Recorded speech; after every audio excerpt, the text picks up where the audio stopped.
नमोऽस्त्वनन्ताय सहस्रमूर्तये सहस्रपादाक्षिशिरोरुबाहवे सहस्रनाम्ने पुरुषाय शाश्वते सहस्रकोटियुगधारिणे नमः।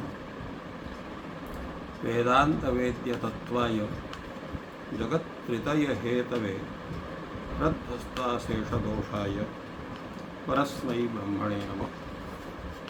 शास्त्र चर्चा इस चैनल से संबद्ध सभी विद्वद्गण, सभी जिज्ञासु छात्रवृंद, सहृदय सज्जन वृंद, आप सभी का मनुस्मृति के इस विचार परंपरा में स्वागत है। वर्तमान में हम लोग मनुस्मृति के द्वितीय अध्याय में संस्कारों के विषय में विचार कर रहे हैं।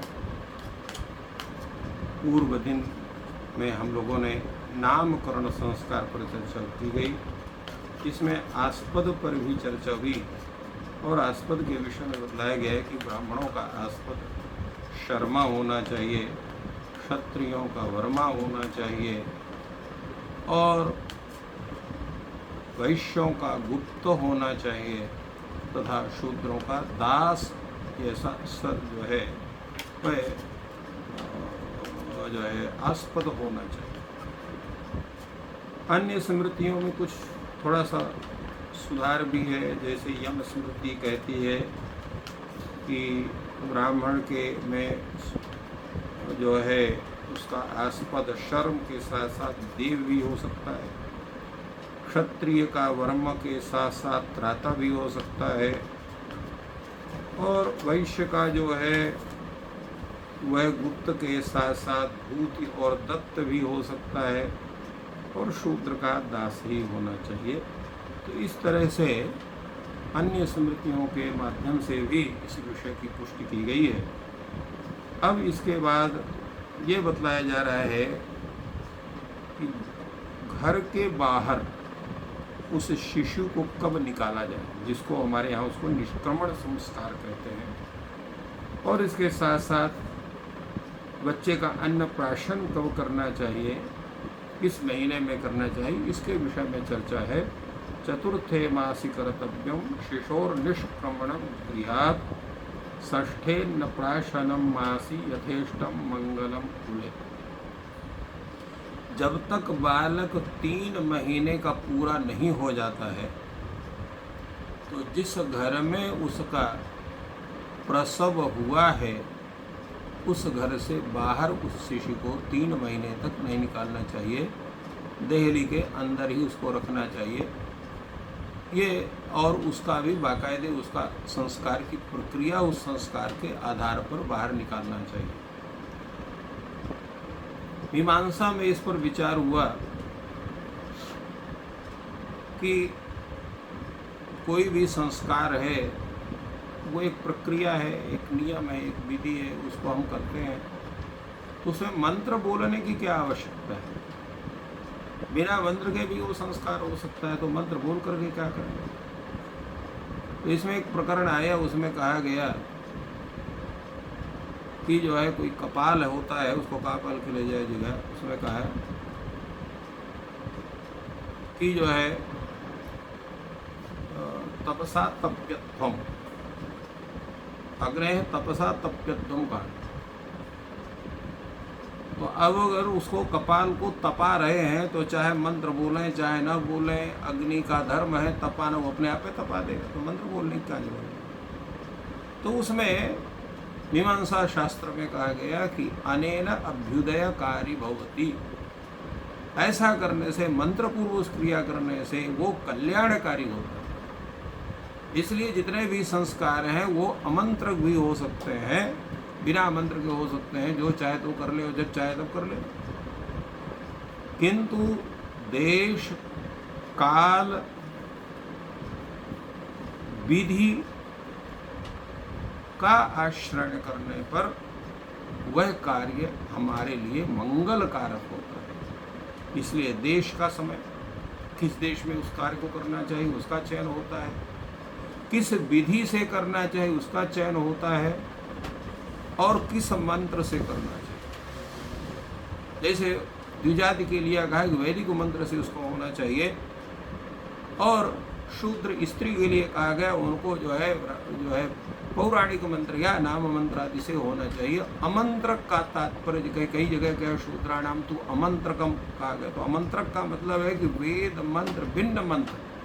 अमंत्र में अ शब्द जो है यहाँ पर पर्युदाश का है, मंत्र भिन्न मंत्र सदृश, पर्युदाशा सदृश ग्राह्य का, पर्युदास जो होता है सदृश ग्राह्य। जैसे कहा गया अब्राह्मणम आना, तो अब्राह्मणम का अगर कोई अब्राह्मणम आना कहा तो कोई एक जो है लकड़ी का टुकड़ा लेकर पहुँच देखिए अब्राह्मण कौन ले आए, तो वो नहीं माना जाए। ब्राह्मण अर्थात ब्राह्मण भिन्नम ब्राह्मण सदृशम, ब्राह्मण से भिन्न हो ब्राह्मण सदृश हो। तो अमंत्रकाम संस्कारम कुर्यात का तात्पर्य है कि मंत्र भिन्नम मंत्र सदृशम, तो मंत्र भिन्न का मतलब वेद मंत्र भिन्न और मंत्र सदृश कौन होगा, तो पौराणिक मंत्र होगा, नाम मंत्र होगा। वो मंत्र भिन्न होते हुए भी जो है मंत्र सदृश है, तो वो भी अभ्युदयकारी होता है, इसलिए उनके विषय में इस तरह की बात हुई। कुछ लोग इसका गलत अर्थ निकाल करके और भ्रम फैलाते हैं, विद्वेष फैलाते हैं, वो वस्तुतः वो पापिष्ठ हैं, क्योंकि समाज के स्वरूप को बिगाड़ने से मनुष्य को पाप पैदा होता है, उसका अभ्युदय कभी नहीं हो सकता है। इसलिए शास्त्र की मर्यादा का पालन, चाहे वो ब्राह्मण हो, चाहे क्षत्रिय हो, चाहे वैश्य हो, चाहे शूद्र हो, और चाहे जो इन चारों वर्णों से अतिरिक्त जो हैं, जो वर्ण के अंतर्गत नहीं है, म्लेच्छादि, उनको भी शास्त्र की बात मानना चाहिए, क्योंकि सबका अभ्युदय होता है, शास्त्र सबके अभ्युदय की कामना करता है। तो शास्त्र विधि का त्याग नहीं होना चाहिए, इसलिए कहा चतुर्थे मासी कर्तव्यम शिशोः निष्क्रमणम गृहात्। सभी के, चाहे वो बच्चा किसी का हो, चाहे ब्राह्मण का हो, क्षत्रिय का हो, वैश्य का हो, शूद्र का हो, और जो है वर्णेतर हो, 3 महीने तक उसको घर के बाहर नहीं निकालना चाहिए। तब प्रश्न उठता है जिसका जो है जन्म ही हॉस्पिटल में हुआ तो उसको क्या करना, वो तो पहले से निकला हुआ है घर से, और जो है 3 महीने तक वो हॉस्पिटल में रखा नहीं जा सकता है। तो ऐसी अवस्था में क्या किया जाए, तो उसका वही उपाय है कि जब हॉस्पिटल से आप घर लेकर के आते हैं तो अत्यंत सावधानी पूर्वक ले आते हैं। इसके बाद धीरे धीरे वो सावधानी आपकी कम होने सकती है, और बच्चे को अनेक प्रकार के शीत उष्ण आदि के द्वारा, वर्षा आदि के द्वारा उसको कष्ट हो सकता है, उसको अनेक प्रकार की विघ्न बाधाएँ हो सकते हैं। शारीरिक कष्ट को ध्यान में रखते हुए कहा गया चतुर्थे मासी कर्तव्यम शिशो निष्क्रमण क्रिया, चौथे मास घर से निकालना चाहिए। और चौथे मास का मतलब क्या हुआ कि 3 महीने तक, जिस दिन से उसका जन्म हुआ है 3 महीने तक उसके घर से बाहर उसको नहीं निकालना, घर के अंदर ही रखना है। किसी का मन भी होता है कहीं घूमने घामने, जैसे माँ का मन हुआ अपने पति के साथ जाने के लिए, तो बच्चे को लेके नहीं जाएगी, बच्चे को घर में ही व्यवस्था करके जाएगी। इसलिए 3 महीने तक उसको अपने जो है भाईके वगैरह भी नहीं जाना चाहिए, 3 महीने के बाद में ही कहीं जाना चाहिए, इसका तात्पर्य यही है। और षष्ठेन्न प्राशनम मासी, षष्ठे मास, 6वें महीने में अन्नप्राशन, मैंने 5 महीने तक चाहे किसी का भी बच्चा हो उसको केवल माँ का दूध ही होना चाहिए। और किसी कारणवश माँ का दूध उतना नहीं है कि बच्चे का पोषण हो सके, तो गाय के दूध का पान कराकर उस बच्चे के जीवन की रक्षा करना चाहिए। परंतु अन्न आदि कुछ भी चीज़ दूध के अतिरिक्त नहीं देना चाहिए, शास्त्र का भी मत है। और जो है वैद्यक शास्त्र का मत तो ही है, इसके विषय में डॉक्टर्स भी बार बार जो है घोषणा कर रहे हैं कि जो है 5 महीने तक पूर्ण रूप से दुग्धाहार ही बच्चों को दिया जाए, विशेष करके माँ का दूध दिया जाए। षष्ठेन्न प्राशन, 6वां महीना जब प्रारंभ हो जाए, 5 महीना पूरा व्यतीत हो जाए, तो उसका अन्न प्राशन संस्कार होता है। तात्पर्य है कि अन्न के पचाने का सामर्थ्य उस शिशु में उत्पन्न होता है। उससे चूँकि अन्न कलौ अन्नगत प्राणः, कलियुग में प्राण अन्न पर टिके होते हैं, अन्न न खाने को मिले तो प्राण निकल सकते हैं। तो प्राण की पुष्टि भी जो है अन्न से होती है, अर्थात शरीर की पुष्टि होती है। तो शरीर की पुष्टि के लिए अन्न होना चाहिए। तो शुभ दिन में 6वें महीना जब लग जाए, शुभ मुहूर्त हो, शुभ दिन हो, शुभ नक्षत्र हो, शुभ तिथि हो, तो उस दिन अन्नप्राशन संस्कार करना चाहिए। और कैसे, यथेष्टम मंगलम कुले, उससे क्या होता है उससे कुल में मंगल होता है। और कुछ परंपराएं भी होती हैं, प्रत्येक घर में ब्राह्मणों की कुछ परंपरा है, ब्राह्मण में भी कुल विशेष में कुछ परंपरा है, संस्कार में लोक परंपरा का भी महत्व है। इसलिए शास्त्र परंपरा, लोक परंपरा, दोनों परंपराओं का समादर करके कार्य करना चाहिए। तो इस प्रकार जो है चतुर्थ मास में निष्क्रमण और छठवें मास में अन्नप्राशन संस्कार के विषय में कहा गया। इसके अनंतर जो है चूड़ाकरण संस्कार के विषय में है कि चूड़ाकर्म करना चाहिए। चूड़ाकर्म द्विजातीनां सर्वेषामेव धर्मता प्रथमेब्दे तृतीये वा कर्तव्यम श्रुति नोदनात्। तो द्विजाति नाम का, तो द्विजातीनां समंत्रकम तद भिन्नानाम अमंत्रकम, इसका तात्पर्य ये द्विजातियों का संसार वेद मंत्र पूर्वक चूड़ाकर्म संस्कार करना चाहिए। कब?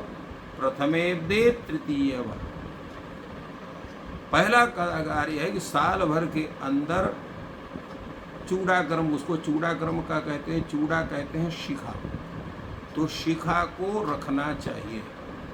शिखा रखने का तात्पर्य होता है चूड़ाकर्म सिखाने, शिखा का जो है संपादन करना चाहिए। उसमें भी शिखा के विषय में है। शिखा जो है शिर में जिस जगह पर जो है मर्म स्थान होता है उस जगह पर शिखा रखी जाती है। कुछ परंपराओं में जो है मूर्धनि भी है, माने सिर के एकदम ऊपर जो है मूर्धा का तात्पर्य होता है एकदम ऊपर के भाग में जो है रखा जाता है। ऐसा भी कहीं कहीं उसका उल्लेख है परंपरा के आधार पर। इसलिए इसमें कहा चूड़ाकर्म अर्थात शिखाकर्म। शिखाकर्म कब करना चाहिए? प्रथम वर्ष में। अगर प्रथम वर्ष में नहीं कराए तो 2 वर्ष जब पूरा हो जाए, तृतीय वर्ष प्रारंभ हो जाए, तो शुभ मुहूर्त में चूड़ाकर्म संस्कार करना चाहिए। कुछ लोग 5वें में करते हैं, 7वें में करते हैं, वो उचित नहीं है। कुछ लोग करवे नहीं करते हैं, कहीं कहीं तो चूड़ाकर्म संस्कार भी यज्ञोपवीत संस्कार के साथ करते हैं, वह उचित नहीं है। विषम परिस्थिति में बात अलग है, परंतु सामान्य परिस्थिति में समय के में ही तत्त संस्कारों का संपादन करना चाहिए। उससे उसको जो लाभ मिलना चाहिए उस बच्चे को, वो लाभ नहीं मिलेगा अगर उस समय में आप नहीं करेंगे। देर से मिलेगा लाभ, जितने देर में करेंगे उतने देर में लाभ हो। जैसे आपको किसी को बुखार हो गया, डॉक्टर ने कहा इसको कल से आपको दवा लेना है, दिन में 3 बार लेना है, तो कहा ये जैसे आप किसी कारणवश नहीं हुआ तो उस दिन दूसरे दिन सवेरे नहीं दे पाया तो तीसरे दिन से उसको प्रारंभ करेगा, तो वो 1 दिन और उस बच्चे को या रोगी को वो कष्ट झेलना पड़ेगा। इस कारण से समय से सभी संस्कारों को करना चाहिए और संस्कार भी जो है समंत्रक होना चाहिए द्विजातियों का। और जो द्विजाति नहीं है जो है वो शूद्र हैं, स्त्री हैं, या जो है द्विजेतर है, जो है वर्णेतर है, तो उन सभी का संस्कार जो है वो नाम मंत्र से या पौराणिक मंत्रों के द्वारा होना चाहिए। तो ये संस्कार की वैदिक पद्धति